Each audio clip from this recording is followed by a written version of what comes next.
کہ جب تم جنت کے باغوں سے گزرو پھرتا ہو چلو، کھانے کے نہیں کہا، چلو. سب بڑے حیران ہوئے، جنت کے باغ، جنت یہاں کہاں سے آ گئی؟ لیکن الفاظ کہاں سے نکلے تھے؟ اس زبان سے نکلے تھے جو صادق و مصدوق ہے. شک کی گنجائش کوئی نہیں، شک کی کوئی گنجائش کوئی نہیں. جہاں شک کی گنجائش نہ ہو وہاں ہو ہی نہیں سکتا اس میں عمل نہ کیا جائے. یہ فرق ہے دیکھنے میں. کتنی بڑی روایت ہے، کتنے لفظ ہیں. مزہ تو یہ ہے نا، حق تو یہ ہے ہمارے ایمان کا کہ ہم بھی آمنا صدقنا اس پیغام کو قبول کر لیں اور ویسے ہی کریں جیسے فرمایا اللہ کے نبی نے. کیونکہ آپ نے جو بات بھی فرمائی ہے امت کے لیے وہ تو اس کے فائدے کے لیے فرمائی، پریشان کرنے کے لیے، مصیبت میں ڈالنے کے لیے یا کسی تکلیف میں دینے کے لیے نہیں فرمایا. وہ تو ہمیں جنت میں پہنچانا چاہتے ہیں اور دوزخ سے بچانا چاہتے ہیں. وہ ہمیں کیوں پریشان کریں گے؟ لیکن وہی بات، یقین کی کمی ایسی ہے کہ ہم پیچھے ہٹ جاتے ہیں. ہم نہیں کہتے، یہ ہمارا ایمان کبھی نہیں کہہ سکتے. ایسے لفظ اور سوچتے وقت انسان ایمان میں ہوتا ہی نہیں. جب کہہ دیے تو بڑا مشکل ہے، ہم تو نہیں کر سکتے، ایمان میں ہوتا ہی نہیں. سو یہی کس طرح ہو سکتا ہے؟ بڑا مشکل ہے جی، کیسے ہوتا ہے اس زمانے میں؟ یہ نہیں دیکھ رہے کہ کہا کس نے ہے، حکم کس کا ہے، پیغام کس کا ہے. ہم انکار کر رہے ہیں اور امید کیا ہے کہ جی ہم جنت میں جائیں گے، بخشے جائیں گے. بہت احتیاط کی ضرورت ہے اس میں دوست، بہت احتیاط کی ضرورت ہے. فرمایا کہ جب جنت کے باغوں سے گزرو تو کیا کرو؟ کھاؤ نہیں، چرو. کھانے اور چرنے میں بڑا فرق ہے. چرتے تو جانور ہیں، کھاتے انسان ہیں.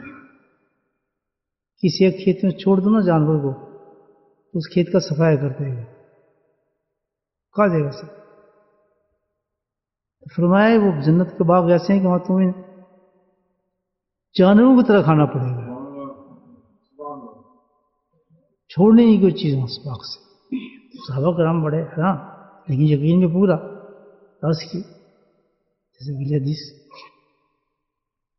گھما جائے جنت یا رسول اللہ، ہمارے ماں باپ آپ کو قربان جائیں. یہ جنت کے باغ کیا ہے؟ یقین تو ہے ہمیں، لیکن ہے کیا؟ تو اللہ کے نبی نے نشاندہی فرما دی. سبحان اللہ. اور قسمت والوں کو، قسمتوں کو جگہ دیا، جنت میں جانے والوں کے لیے راستہ کھول دیا. کیا فرمایا؟ قال الیک الذکر،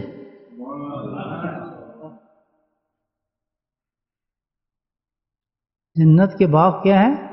فرمایا ذکر کی مجالسیں، ذکر کے حلقے، کہ جہاں حلقے مجالس کو کہتے ہیں کہ جہاں لوگ جمع ہو جائیں، بیٹھ جائیں اور صرف وہاں مقصد کیا ہو؟ اللہ کا ذکر. جیسے مثال دے دوں، آپ کو دعوت ولیمہ میں آئے یا کسی دعوت میں آئے، کسی کھانے پر آئے، نہیں، بغیر دعوت کے، بغیر کسی کے اللہ کی پکار، روحوں نے پکارا، آپ چلو بھی اللہ کا ذکر ہے، بیٹھ کے شامل ہو جاتے. اس کا نام ہے مجالس ذکر. اللہ کے نبی نے اس کی تعریف فرمائی کہ یہ کیا چیز ہے، یہ کیا چیز بنی. میں جس حصے میں بیٹھ کے یہ مجمع لگ جائے اس کو زمین نہ سمجھو، بلکہ اس کو کیا سمجھو؟ یہ جنت کا ٹکڑا ہے. مراد ہو جنت. یہ حدیث ہے، کتنی حدیث کی ہدایت دی ہے کہ وہ حیت ہی چینج ہو جاتی ہے اس جگہ کی. آپ کے ماننے نہ ماننے سے نہیں، اللہ جس کو چاہے جنت بنا دے، جس حصے کو چاہے جہنم بنا دے. مذالک اللہ بے عزیز، قرآن کہتے ہیں اللہ کے رب کے نزدیک کوئی چیز مشکل نہیں ہے. کافرستان کے اندر جنت میں باغ لگا دے. فرمایا اس کو کیا ہے، وہ اس کو عام زمین نہ سمجھنا، عام مجمع نہ سمجھنا، عام چیز نہ سمجھنا، بلکہ وہ تو بہت بڑی چیز ہے. اللہ کے نبی وہ کیا ہے؟ وہ جنت کے باغ بن چکی ہے وہ زمین. اب ایک مسئلہ جس میں دیکھیے نمبر ایک، یہ شکوک دور کرنے کے لیے بات کروں تاکہ ہم اس سے فائدہ اٹھائیں اس حدیث سے۔ پہلی چیز کہ کون فرما رہے ہیں؟ اللہ کے نبی۔ سن کون رہے ہیں؟ صحابہ کرام۔ فرمایا کیا جا رہا ہے کہ اللہ کے ذکر میں جاؤ اور بیٹھو، یہی ہے نا؟ تو ثابت یہ ہوا کہ آج کی ایجاد تو نہیں ہے ذکر کی مجالس، یہ تو صحابہ کرام کے زمانے کی مجالس ہے۔ تو جبھی تو اللہ کے نبی فرما رہے ہیں، اس صحابہ سے وہ فرما رہے ہیں، ہماری تو نہیں ہے۔ کیا ہے؟ صحابہ موجود ہیں، وہ صحابہ سوال عرض کر رہے ہیں کہ کہاں ہم کون کیا ہیں؟ تو بھائی اللہ کا ذکر جہاں ہو رہے ہیں اس کو سمجھو نا، زمین نہیں ہے۔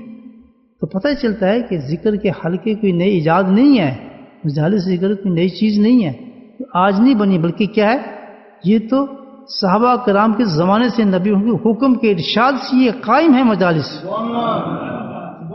اور یہ قیامت تک چلنی ہے۔ اس کی وجہ کہ اس مجلس کے اندر ایک چیز رکھی ہے، پوشیدہ ہے ایک چیز بہت بڑی، جس کا امت کے ساتھ تعلق ہے، ذکر کی مجلس کے ساتھ۔ کیا کیوں مثال دی ہے اس کو؟ معاف چاہتا ہوں زیادہ گلا کچھ خراب ہے، تو جنت سے تعبیر کیوں دی ہے؟ جنت کی خصوصیت کیا ہے؟ جنت کی سب سے بڑی خصوصیت یہ ہے کہ نہ وہ پریشانی ہوگی، نہ وہ مصیبت ہوگی، نہ وہ آفات ہوں گی، نہ وہ بیماری ہوں گی، نہ وہ جھگڑے ہوں گے، نہ وہ لڑائی ہوگی، نہ وہ قتل ہوں گے، نہ وہ غارتیں ہوں گی، نہ جھوٹی گواہی ہوں گی، نہ دشمنی ہوں گی، نہ غیبتیں ہوں گی، نہ چغلی ہوں گی۔ یہ ساری جتنی چیزیں ہیں جنت مبرہ ہے اس سے۔ وہاں کیا ہوگا؟ اطمینان ہوگا، سکون ہوگا، محبت ہوگی، اللہ کی محبتیں ٹپک رہی ہوں گی۔ یعنی جنت جنت ہے، بس کیا تعریف کی جائے۔ آپ دو متضاد چیزیں دنیا اور جنت۔